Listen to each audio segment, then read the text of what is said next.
Welcome to the Brighton rebuild.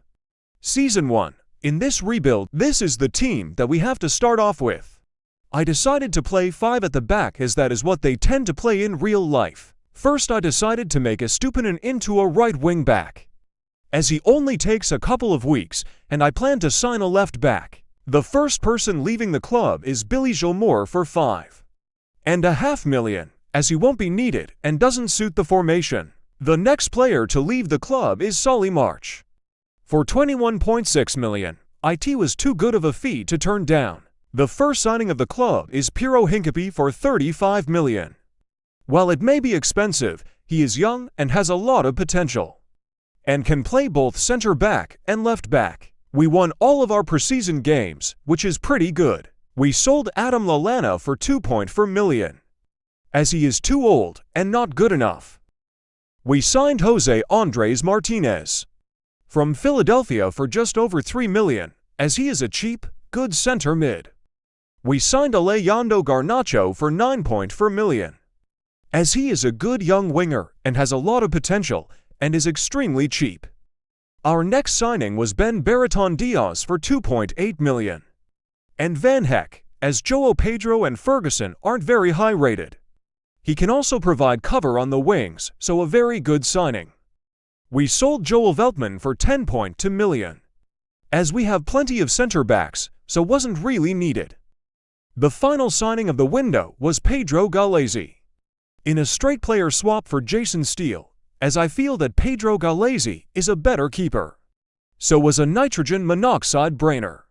So here is the team at the end of the transfer window, with all of our new signings. Here are the results for August. We won 1, drew 1 and lost 1, so not the greatest of months.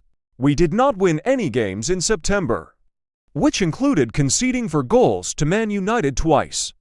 So a serious improvement is needed in the next months. In October, we only won 1 match, which was in the Europa League. So we haven't won a game in the Premier League for 2 months, so serious improvement is needed. Otherwise we may be getting sacked already. In November, we went unbeaten. But to be fair, we shouldn't really be losing any games.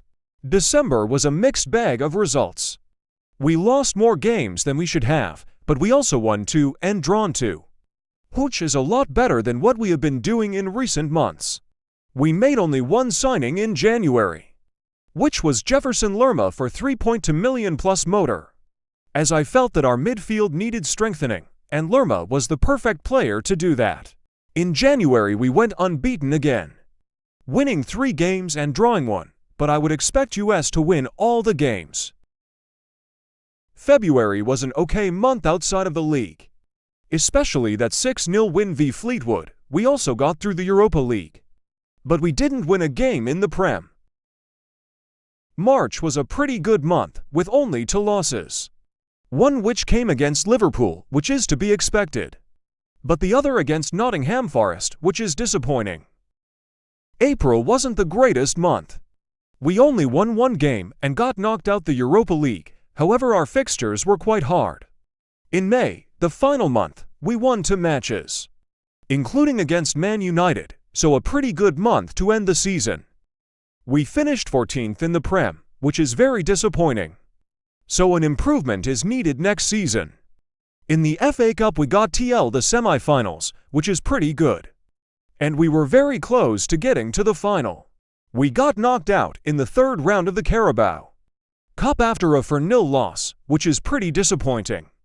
Our top scorer this season was Baraton Diaz with 20 goals. Considering he was only supposed to be a backup, then that is pretty impressive. Our top assister was Pascal Gross with 12 assists. He has been a really good centre mid for us. I hope you enjoyed Season 1 of the Brighton rebuild. Like and subscribe for Season 2.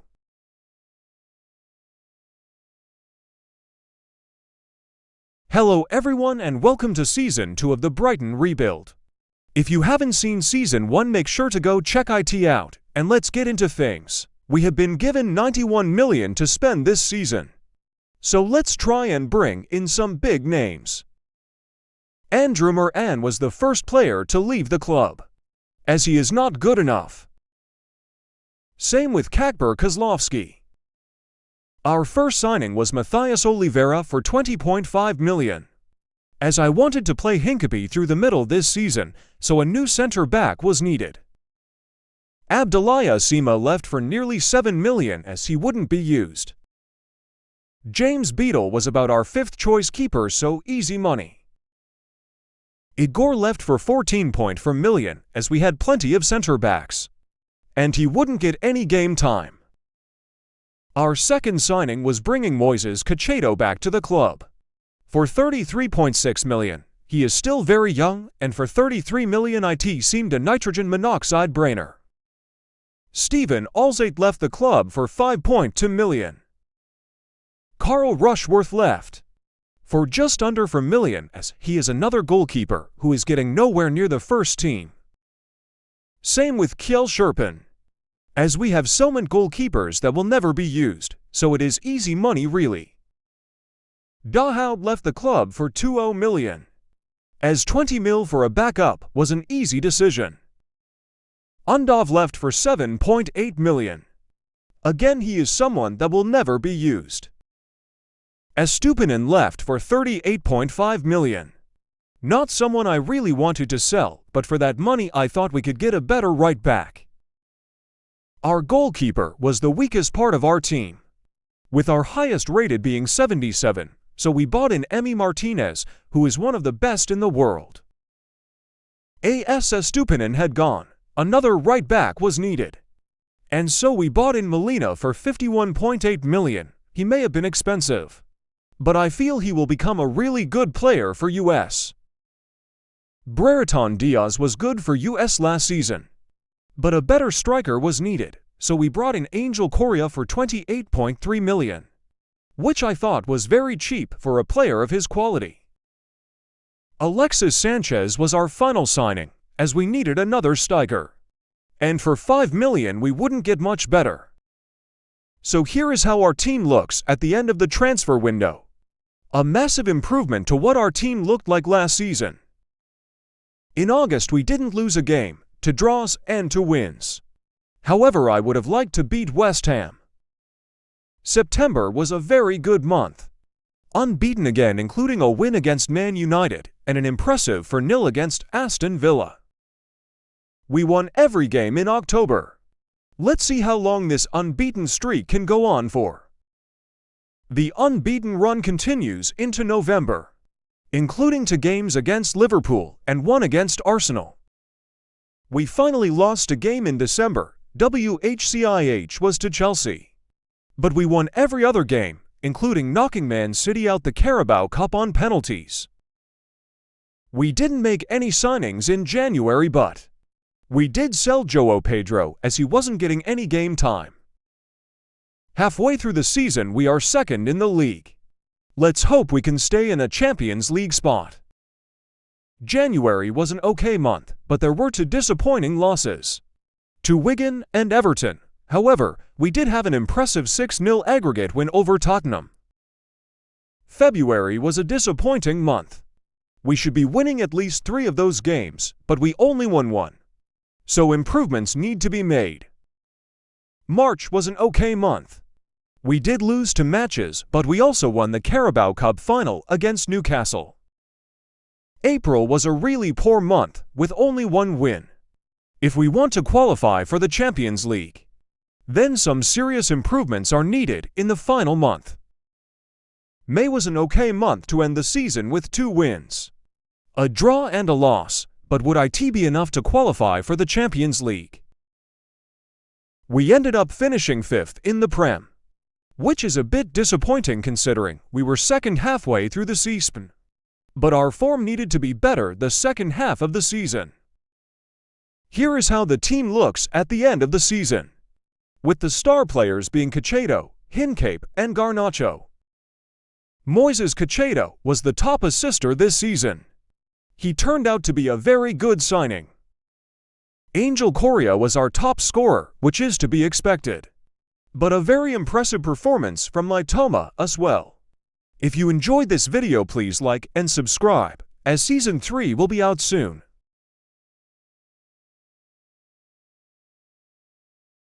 Welcome to Season 3 of the Brighton rebuild. If you haven't seen Season 2 or Season 1, then make sure to check them out. The aim for this season is to qualify for the Champions League. And with 180 million, we can look to bring in 2 or 3 elite players. Here is how the team looks before any transfers have been made. Mitoma left the club for just under 50 million. As I had a left winger that I wanted to bring in. The first signing was Vinicius Jr. for 175 million. Not much explanation needed. He is one of the best in the world. Another center-back was needed, so we brought in Jose Maria Giménez. For 42 million, a solid, experienced center-back is just what we needed. Adam Webster left the club as he wouldn't be getting used. Brereton Diaz was the next outgoing. Not someone I really wanted to sell, but that money could be used to strengthen other positions. Our final signing was Casemiro for 32 million. Our midfield was the lowest rated part of our team. So getting someone this good for that cheap makes sense. We won all our games in August, including an impressive victory over Man City. In September we won 2 games including our first Europa League match, and we drew 1 and lost 1. October was a pretty impressive month, including a 5-1 win against Shrewsbury. However, we did draw to Derry in the Europa League. 3 wins in November could have been better, as I would expect. US to beat Crystal Palace. December was quite a poor month, even though we won games towards the end of the month.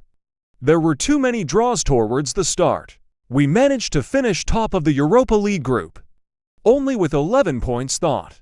Halfway through the season we are 3rd in the league, which is pretty good. We didn't make any signings in January because we didn't have any money or anyone to sell. However, the results were pretty good. February, on the other hand, wasn't so good. We did have an impressive win over Burnley, but 2 losses and a draw isn't what we need. March was an impressive month. We managed to knock Sevilla out the Europa League and got some good results in the Prem. But we did get knocked out at the FA Cup by Arsenal on penalties. In April we got through the Europa League again, knocking out Benfica. However, we did drop points against Wolves and Crystal Palace, which is not good in the race for the Champions League. We need to make sure that we don't drop many points in the final months. In May, we only lost 1 league match to Liverpool and won the rest, which is pretty impressive. We did get knocked out by Arsenal in the Europa League semi-finals, which is a little disappointing, but we did well to get to the semis. We ended up finishing 2nd in the Premier League, which is very good, 9 points of the winners Man City. So realistically we were never going to catch them as we didn't win enough games. We got to the semi-finals of the Carabao Cup after losing 2-1 on aggregate to Tottenham, and we got to the quarters of the FA Cup after getting knocked out on penalties by Arsenal, who also knocked US out of the Europa League. So nitrogen monoxide trophies for US this season we had for players named in the Premier League Team of the Season: Hincapie, Molina, Vinicius Jr., and Correa. Vinicius Jr. was definitely the star performer this season, being both our top goal scorer and assister with 60 goal contributions in 60 games. I would have hoped for more goals from Correa, but I guess Vini Jr. made up for that. Here is how the team looks at the end of the rebuild. Garnacho being the standout, going from a 75 rated to a 91 rated in only 3 seasons. Vini Jr., also at 94 rated, is impressive, as well as Molina and Hincapie. I hope you enjoyed the rebuild. Please like and subscribe and leave in the comments who I should rebuild next.